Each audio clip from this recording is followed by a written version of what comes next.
Baik teman-teman sekalian, kita akan masuk insya Allah di poin pertama dari 31 itu tentang masalah kurang ikhlas.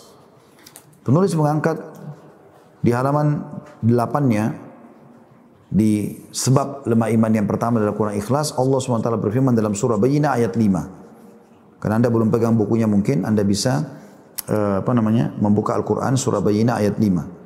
A'udzu billahi minasyaitonir rajim wa ma umiru illa liya'budullaha mukhlishina lahud-din hunafa. Padahal mereka tidak disuruh kecuali supaya menyembah Allah dengan memurnikan ketaatan kepadanya dalam menjalankan agama yang lurus. Jadi di sini ada potongan ayat memurnikan ketaatan kepadanya, kepada Allah maksudnya, berarti ikhlas. Juga dalam surah Al-Hajj ayat 37 dalil yang kedua Allah berfirman, A'udzu billahi minasyaitonir rajim la yanalallaha luhumuha wala dima'uha walakin yanalut taqwa minkum. Daging-daging unta dan darah-darah yang kalian sembelih itu untuk kurban sekali-kali tidak dapat mencapai keridhaan Allah, akan tetapi ketakwaan dari kamulah yang dapat mencapainya. Allah tidak butuh dagingnya, tidak butuh darahnya, yang butuh kamu tahu ini sebuah perintah atau enggak. Ibnu Abbas radhiyallahu anhu berkata, artinya adalah bahwa yang dapat sampai kepada Allah adalah niat dari orang yang melakukan hal itu.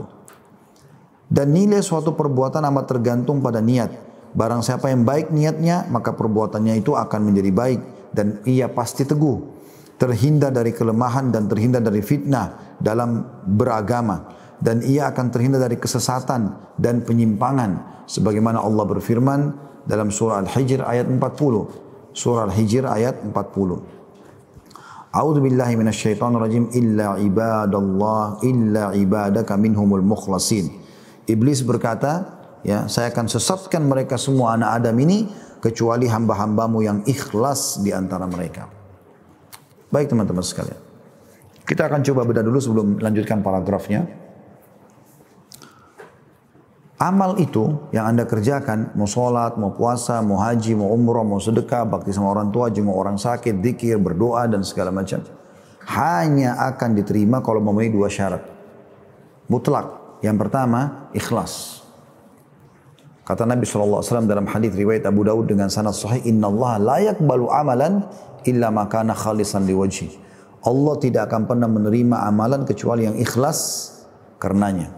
Kecuali yang ikhlas karenanya, gitu kan. Jadi memang ikhlas ini harus. Dan lawan ikhlas, kalau Anda mau tahu, adalah riya. Anda pamer, mau dipuji orang, nah itu berarti tidak ikhlas. Berharap balasan, itu berarti tidak ikhlas. Kalau Anda tidak berharap balasan kecuali dari Allah SWT, Anda ikhlas. Kirimkan piring makanan kepada tetangga, kembali berisi lagi atau tidak, ya tidak ada masalah bagi kita. Oke-oke saja. Gitu kan? Karena memang kita berharap wajah Allah, bukan dia. Dia kasih juga di sini, alhamdulillah tidak dikasih, tidak ada masalah. Kita tidak berharap balasan. Kita berikan sedekah kepada orang miskin, walaupun dia tidak ucapkan terima kasih, tetap aja.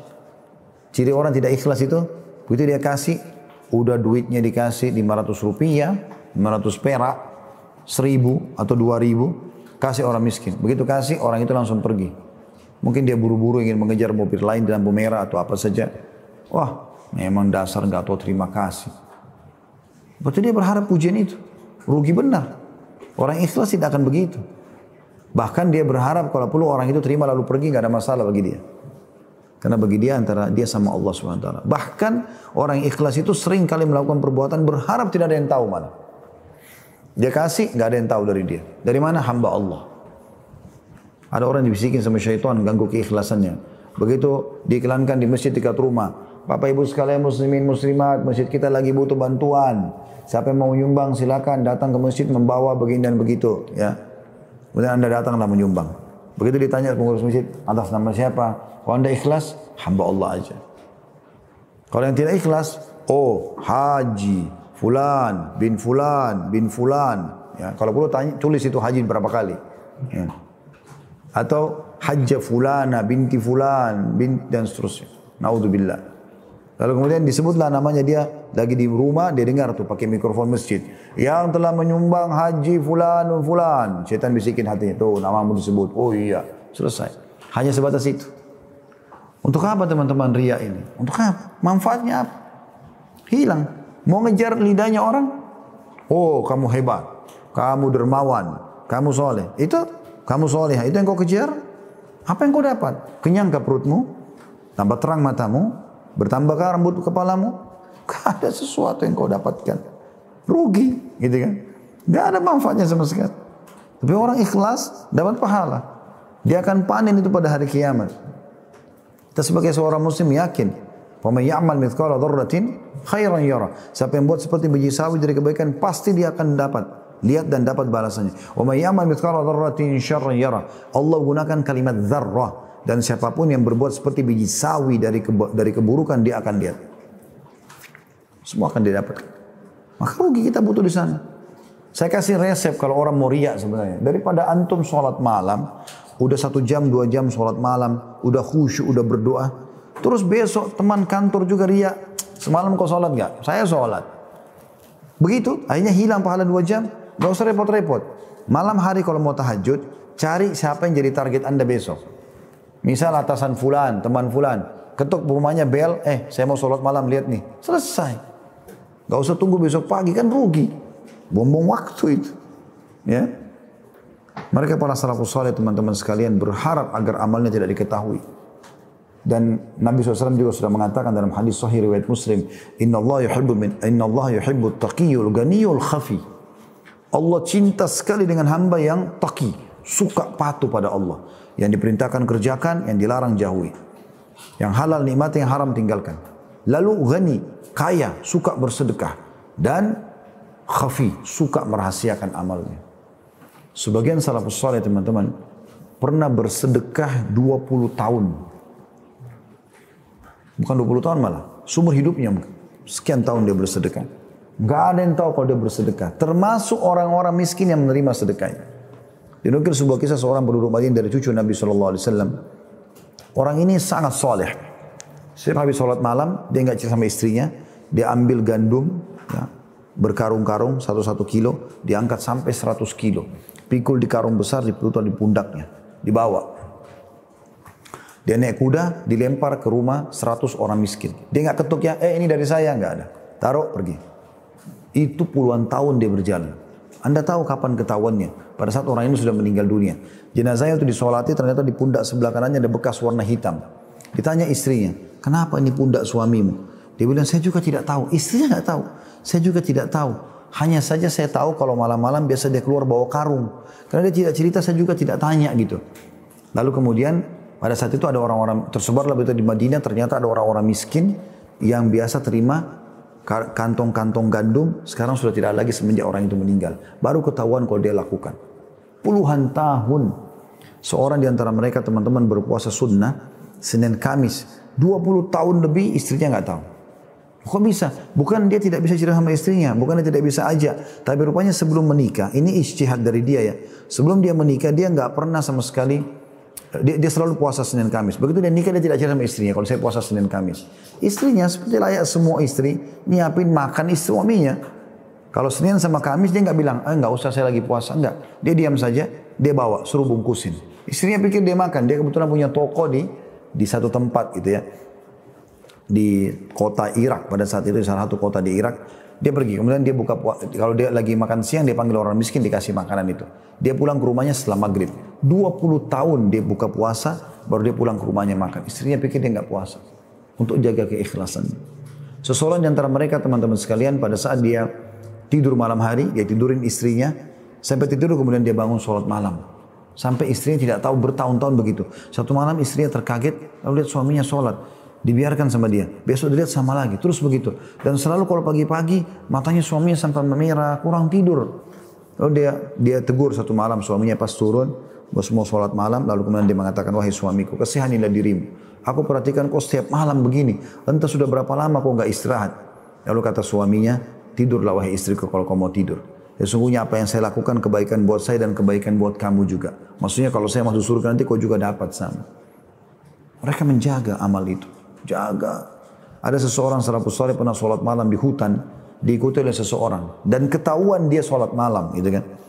Maka temannya ini kebetulan, ya, yang ikuti dia, yang tahu dia sholat malam, diam-diam dia selalu dengar ayat yang dibaca, doa yang dibaca gitu. Pas sudah menjelang subuh, dia terdengar ada semak belukar. Maka orang yang sedang sholat ini kaget, lalu dia mengatakan, semoga Allah merahmatimu, keluarlah, kau mata-matai saya. Maka temannya mengatakan, iya, saya mau tahu, karena selama ini saya dengar cerita, kalau kau tidak pernah tinggalkan sholat malam, maka saya mau cari tahu. Apa kata orang yang ketahuan amal solehnya ini? Dia bilang apa? Di tengah hutan berdua sama temannya, dia mengatakan, saya mohon kepadamu, tolong rahasiakan apa yang kau lihat. Dia mohon supaya jangan dicerita. Kalau kita subhanallah sekarang terbalik, berharap orang ekspos. Nggak akan sedekah kecuali ada kamera. Sebentar. Dan syuting dulu kamera. Berdoa di depan Ka'bah, subhanallah, harus Ka'bah kelihatan. Sebentar. Ya, supaya ditahu berdoa depan Ka'bah. Ada berapa kali saya tahu orang begitu foto. Kenapa akhi dan ukhti? Apa yang mau didapat? Ini lidahnya manusia. Oh, kamu hebat. Terus apa? Gemukkah kamu? Nggak ada manfaatnya. Gitu. Harus hati-hati. Karena sayang. Amal kita akan dibangkitkan hari kiamat dan kita hanya diterima ya dari amal kita adalah yang penuh dengan keikhlasan.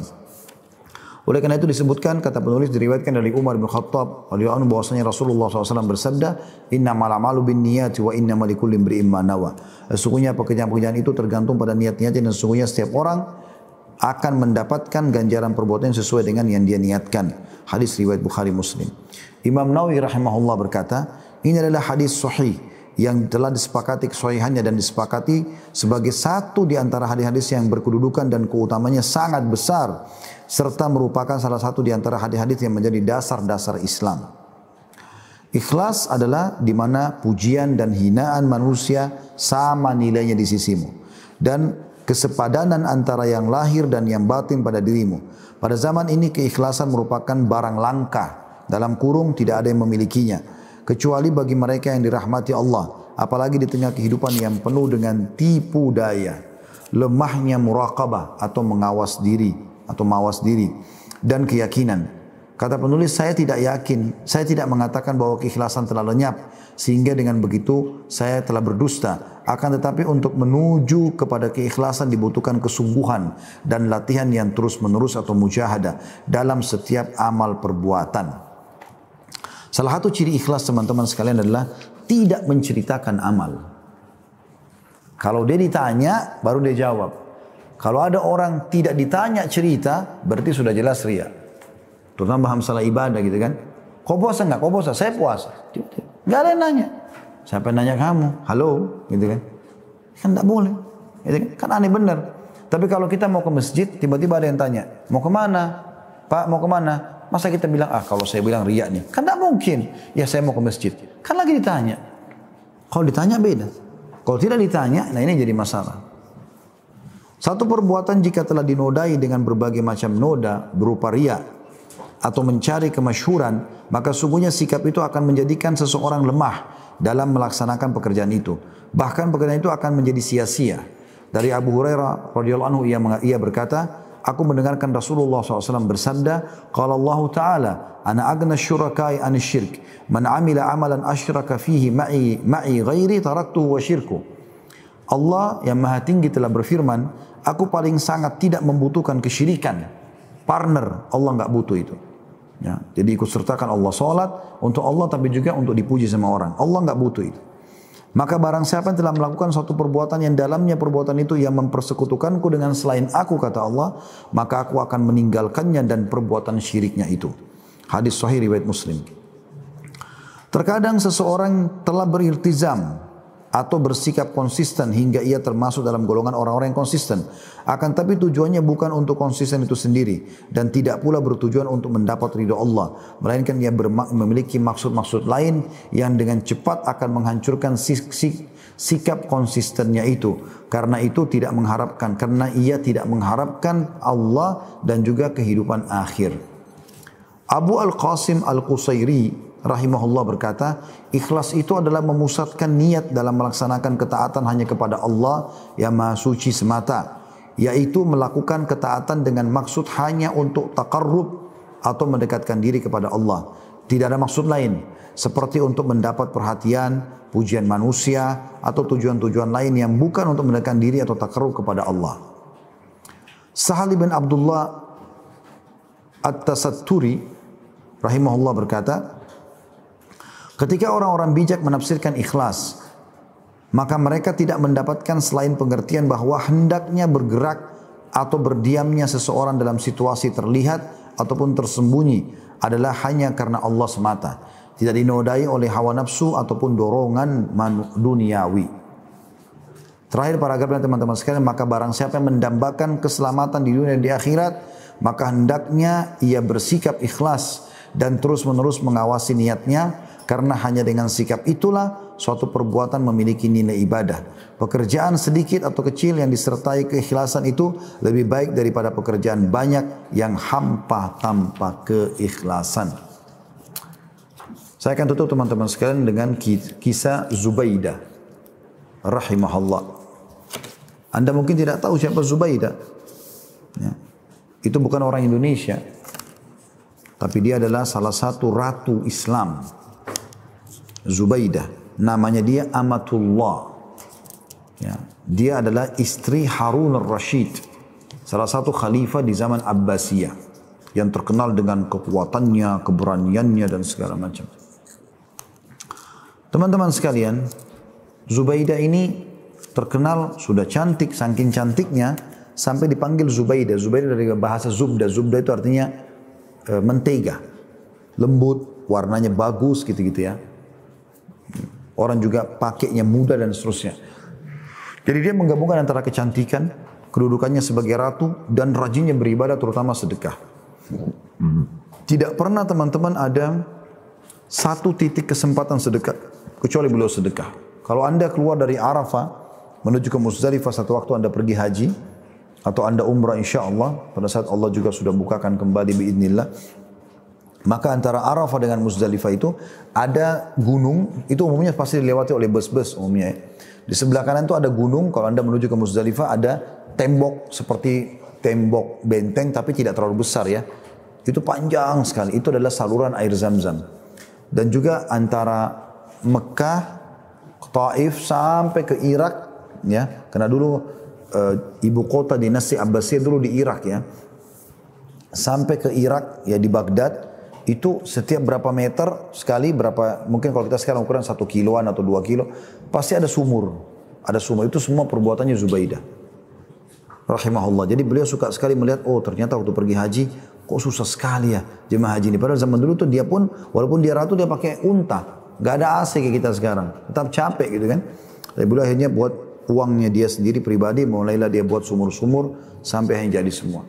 Setiap ada jihad dia ikut partisipasi, semua dia ikutin, subhanallah. Satu waktu dalam sebuah kisah dinukil pada saat dia meninggal Zubaidah, ada satu ponakannya yang sayang sekali sama dia dan memang selalu dibantu juga oleh Zubaidah. Bermimpi tantenya ini datang. Maka dalam mimpi karena tidak bisa diatur pertanyaan, ponakannya bilang, wahai tanteku, beritahukan kepadaku, apa yang Allah balas kamu sekarang? Dia mengatakan, kata tantenya, Zubaidah bilang dalam ini mimpinya ya, Allahu alam, kita tidak tahu, tapi begitu dia mengatakan, semua Allah enggak terima. Kata dia, sedekahmu untuk jemaah haji air tidak diterima, jihad tidak diterima, ini enggak diterima. Lalu kata dia, lalu bagaimana keadaanmu sekarang tante? Kata dia, alhamdulillah Allah selamatkan saya. Justru dengan sholat malam yang saya kerjakan tidak ada yang mengetahuinya. Itu luar biasanya, gitu kan? Jangan juga Anda mengatakan teman-teman, oh kalau begitu berarti kita harus tutupi semua amal soleh. Tidak, Anda sesuaikan. Kalau amal soleh itu memang harus terang-terangan, kayak sholat berjamaah, jihad, Anda mencari nafkah rezeki di luar, Anda haji, karena harus dilihat orang, apa boleh buat? Tinggal kontrol diri. Tapi amal yang Anda sudah kerjakan sendiri, kayak sholat malam, sholat duha, ada orang minta tolong Anda bantu dari belakang, tidak ada yang tahu, Anda mengaji, yang nggak usah dibuka. Karena kalau Anda buka amal yang tersembunyi ini, maka akan menjadi riya tentunya. Allahu a'lam.